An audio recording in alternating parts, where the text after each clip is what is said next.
Okay, welcome back, Nick Lenz, Comic Corner, Classic slash Non-Classic. This is episode number 1433, Doubleshot number 1327. Two trades from the series XFactor. Well, which XFactor, you might ask? The Peter David volume from that published from 2006 to 2012. First up, we have Volume 13, Hard Labor. Yeah, this is one of the trades picked up when I was in New York. I got this trade for like $10, surprisingly. I'm like, yeah, you probably think, really? $10? That's like pretty cheap for a trade that originally like $16. Yep, this book collects issues 2024 of XFactor. Yeah, written by Peter David, artwork by about 4 different artists on here. You have Paul Davis in this issue 220, 221, Dennis Carrero, 220, 224. Actually, it's like 3 artists. Is Emilia Labarcado.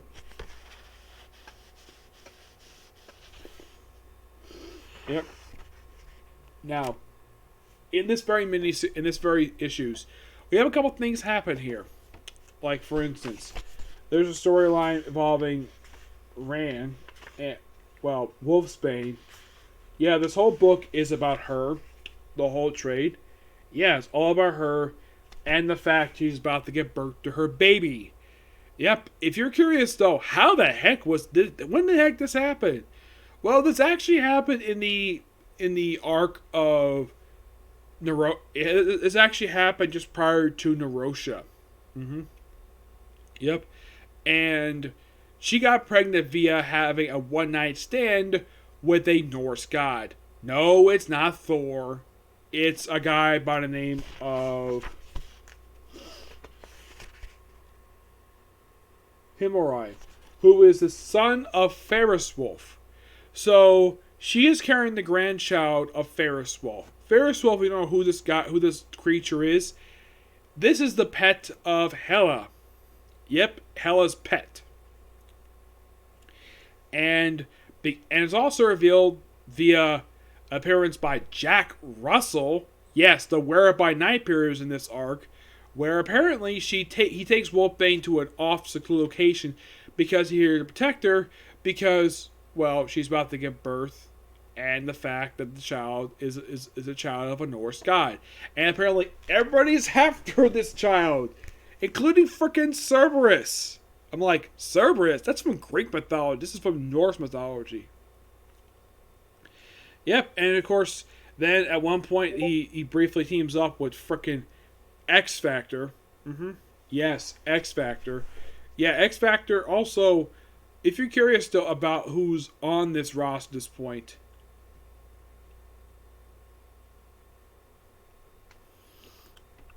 it is simply put, well, it's Wolfsbane, Lila Miller, Multiple Man, Richter, Monet, Strong Guy, Longshot, Shatterstar, and the second Banshee.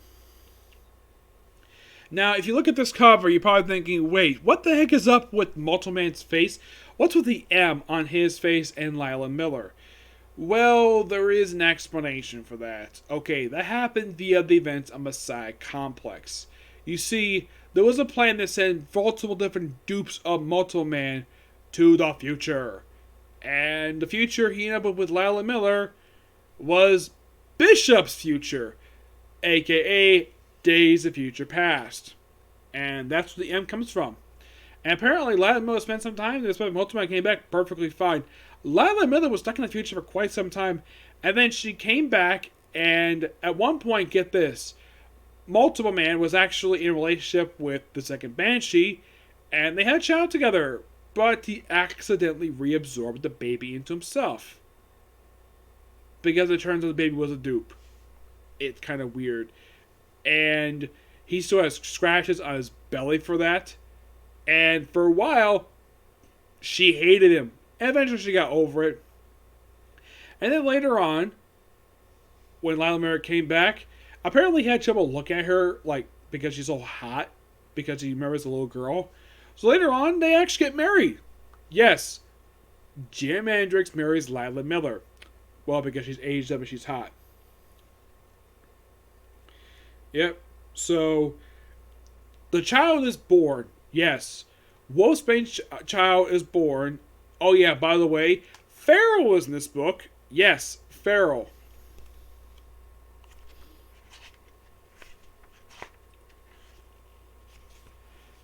Yeah, that's her right there. That's Farrell. Yep. So, eventually, of course, she does give birth in a very weird and sort of disgusting way. She vomits up her own child because it's a wolf. Okay. And the first thing the child does is kill a guy. And she rejects the child. Yep, she rejects it. And then the child is taken by Werewolf-by-Night to live off of seclusion. The storyline does not fall up until much later. Yep. Her child, basically, the storyline for him is to follow up to later when it comes to Strong Guy. Also, and I thought this was kind of funny here. Yeah, they have Strong Guy come out of the hospital. I believe it's in here, right? Yeah, he's out of the hospital because something happened previously. So he goes in the wheelchair, and it breaks. And then he decided to take him out of the gurney. Then he decides to kiss Monette. And this is so funny. The people who work at the hospital, he's like, should we come back later?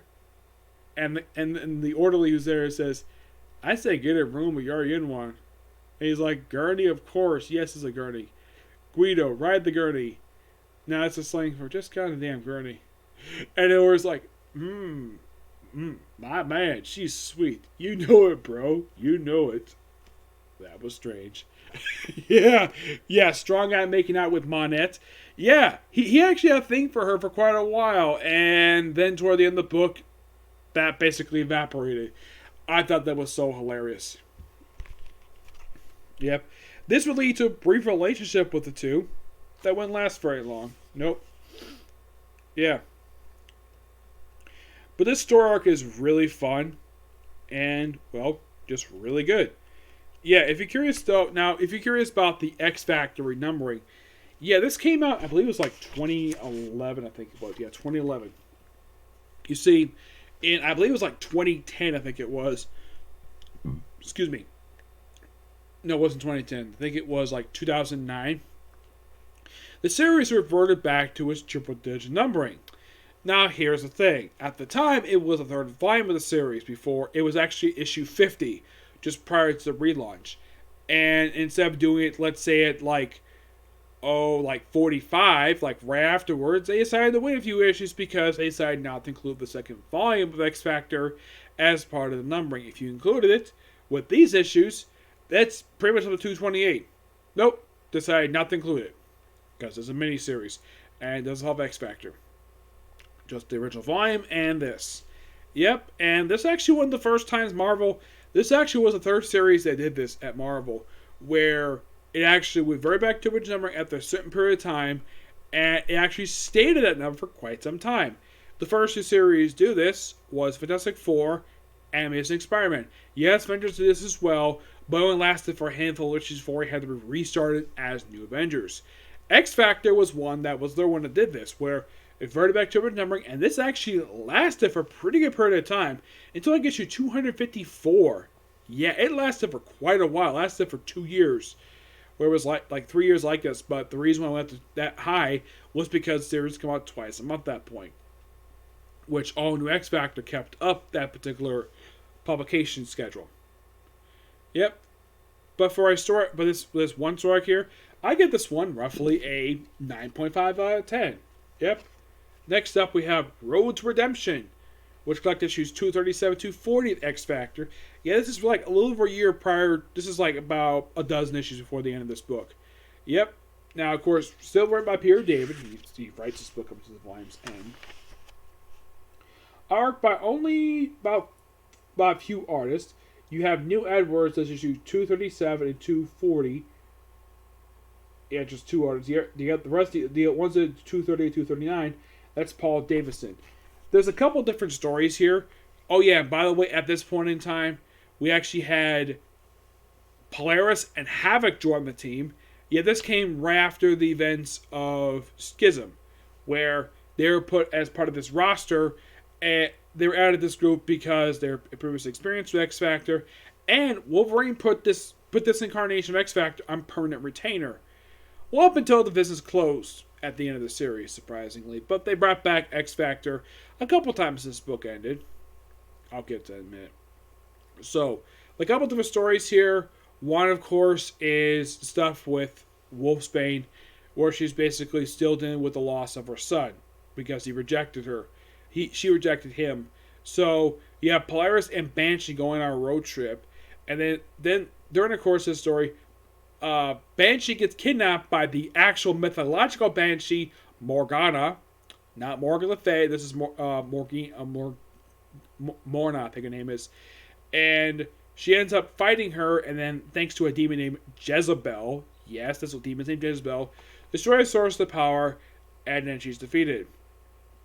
In the case of Wolfsbane, she meets up with one of Mandrus's dupes, who is an ordained priest, who at the time of basically a few years ago, he was the only dupe left, and then Mandrus got revived, surprisingly.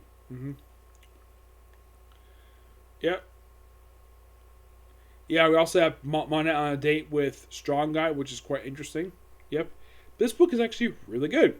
Give this book roughly a 9.5 out of 10. That's actually the 17th volume for the series. The first trade review, it was actually volume 13. Now, you're probably thinking, what else have I reviewed for this series? Well, I have reviewed the Messiah Complex Tide, which was a few issues, and I reviewed the Second Coming issues in the Second Coming trade. Well, Second Coming, the companion book. Yep. But that's all I reviewed part of this. This series is excellent. It is really freaking good. I love it. I give, well, both trades I give both 9.5 out of 10. Both really good. Excuse me. And this would not last much longer. About a dozen or so issues later, the book ended and was relaunched as all new XFactor for about 15 issues before that got ended. Due to low sales, though at the time, from what I read later on, apparently Marvel blamed Gambit for the cancellation of the comic, despite the fact that's actually not true. According to Peter David himself, the reason why the book was ended was due to people not reading it. That was some of the reason why low sales happened. And then, like last year, they brought back XFactor after a few years, though it's kind of like this incarnation, but it's based out of Krakatoa, and the members are like Rachel Gray, Dakin, basically. Oh yeah, by the way, Banshee, Second Banshee's in the series. And first thing I tried to investigate was that what happened when she died, what caused her death.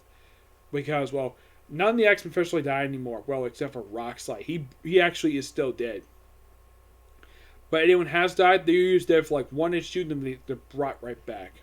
Yep. But yeah, not much to say about these two trades. They're both really good. And I still got a few trades here that I do physically own. Yep. I have, let's see. I have a bunch of trades here I got from the library today. Plus, of course, some trades I physically own. Yep. So, yeah, that's it for Cyclo Review. Stay tuned for, well, if I get a chance to do it today, my review for Two Levels of Darkness. If I get a chance to do it today, I'll probably put up videos for it today. Okay? But see you next video. Bye.